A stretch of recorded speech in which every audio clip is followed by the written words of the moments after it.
चलिए हम मंगल व्रत की कथा, आज मंगलवार है और हम भगवान के पूजा पाठ कर दिए हैं, अच्छे से सारे चीज़ के भोग लगा दिए हैं और हमारा चालू हो रहा है अब कथा। तो हम कथा चालू करते हैं, कोई देर न करते हुए कथा चालू। तो आप लोग भी दर्शन कीजिए और कथा का आनंद लीजिए। जय श्री राम, जय श्री राम।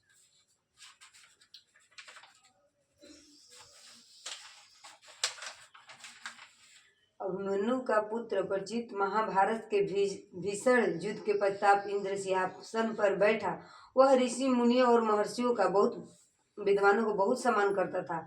एक बार पवित्र तीर्थ में नवीभाश्रय में देश में 80,000 ऋषि महर्षि और वेदों के ज्ञाता एकत्र हो गए।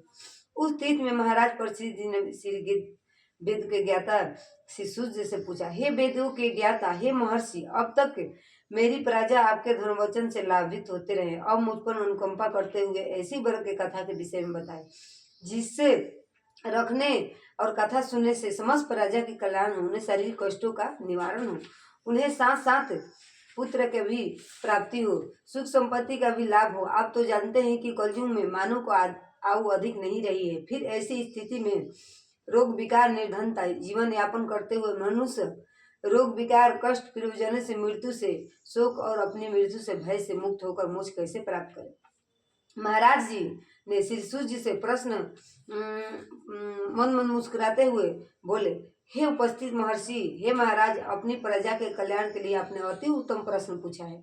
बहुत वर्षों पहले धर्मराज युधिष्ठिर ने भी भगवान श्री कृष्ण से यही प्रश्न पूछा था।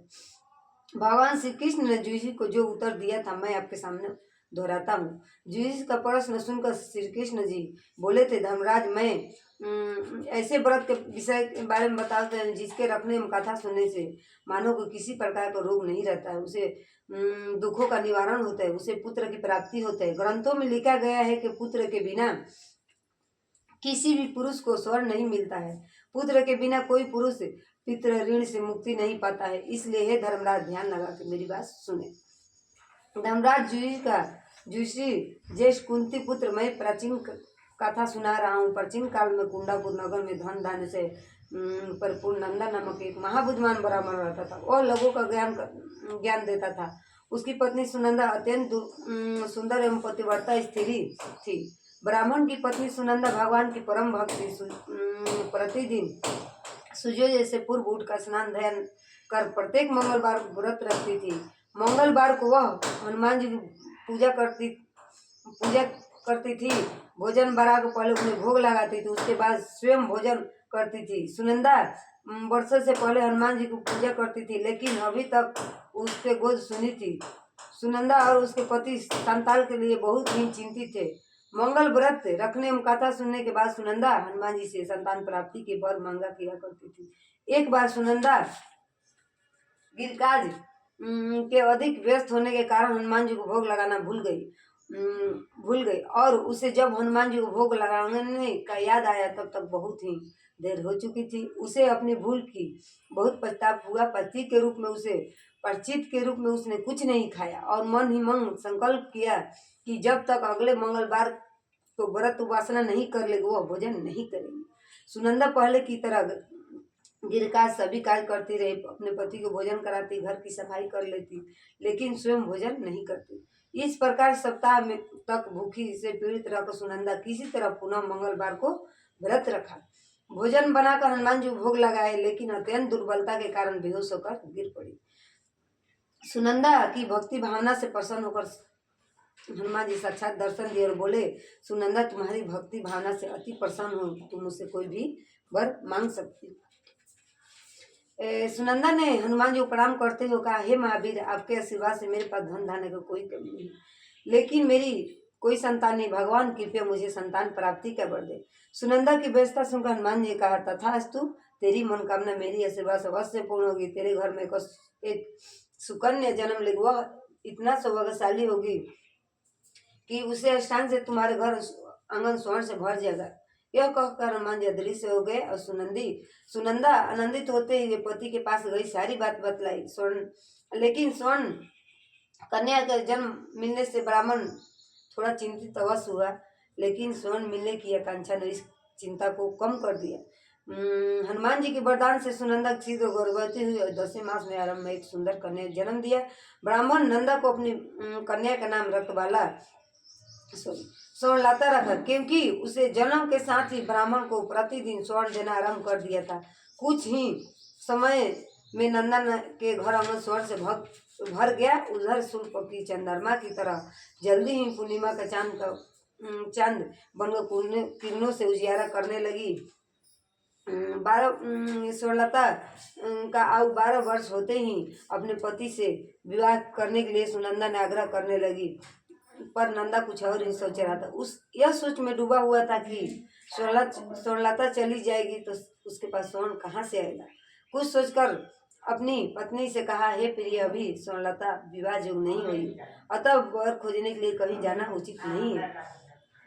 सुनंदा ने कहा, शास्त्रों में लिखा गया है कि स्वर्णलता को विवाह कर देना चाहिए, रज्ज्वाला होने से पहले ही विवाह कर देना चाहिए। यदि कोई पिता के घर में रज्ज्वाला होती है तो उसके रिश्ते का पाप उसके पिता का भाई का पड़ता है। मैं जानती हूँ कि आप स्वर्णलता की प्रतिदिन स्वर्ण पाने के लालच में शीघ्र विवाह करना नहीं चाहते। आप पाप के भागी मत बनिए, शीघ्र उसका विवाह करके अपना बैकुंठ लोक में अपना स्थान प्राप्त कीजिए।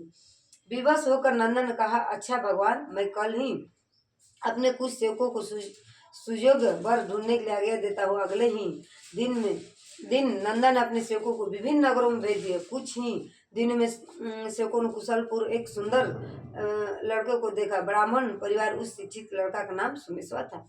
कुशलपुर जाकर सोमेश्वर देखा और प्रसन्न होकर ब्राह्मण को निकाले गए शुभ मुहूर्त में ढेर विवाह कर दिया। ढेर सारी स्वर्ण संपत्ति देकर सोमेश्वर के साथ बेटी को विदा किया। अपने घर में सुने आंगन को देखकर मस्ती पकड़ झूठ विचार उत्पन्न होने, उसका लालच बढ़ता चला गया और सभी मर्यादा को भूलकर सोमेश्वर का हत्या करके अपनी बेटी को घर में ही रखने का निश्चय कर बैठा।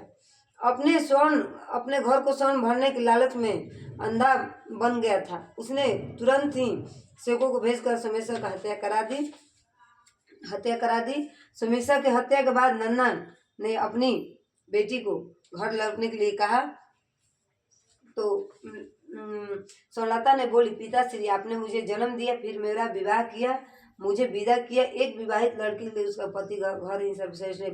मेरा पति के बिना मेरे जीवन का बोझ उठाने के समान है, इसलिए मैं अपने पति के साथ सीता में प्राण त्याग कर दूंगी और पति के साथ सती होकर अपने जन्म को, माता पिता के परिवार को सम्मानित करूंगी। नंदा अपनी बेटी की बातों को सुनकर किए प्रताप करने लगा। स्वर्णलता के लालच में अपनी बेटी को विधवा बनाया और बेटी भी पति के साथ सीता में जलकर उसे छोड़ के जा रही है। स्वर्णलता को अग्नि दी जाने लगी। भगवान मंगलदेव प्रकट होकर बोले, हे स्वर्णलता, तू पतिव्रता है, मैं तेरी पति भक्ति से अति प्रसन्न हूँ, तुम मुझसे कोई भी वर मांग सकती हो। भगवान मंगलदेव को प्रणाम करती है। स्वर्णलता कहा, हे भगवान, यदि आप मुझे वर देना चाहते हैं तो मेरे पति को प्राण लौटा दीजिए।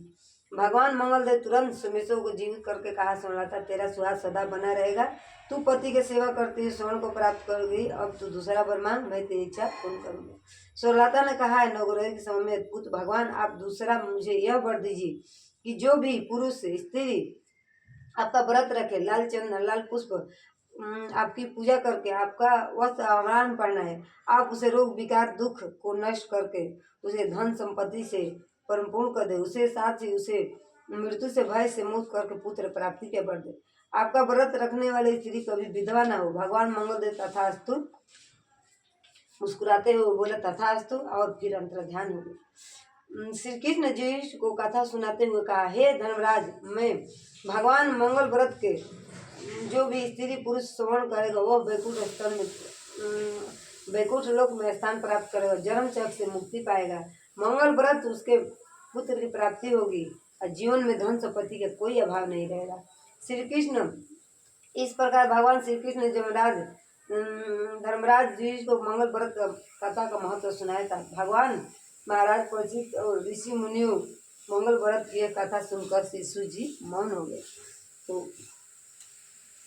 एक बार बोलिए, श्री रामचंद्र की जय, जय जय हनुमान जी की जय। तो कथा समाप्त हो गया और हम चलते हैं आरती के लिए।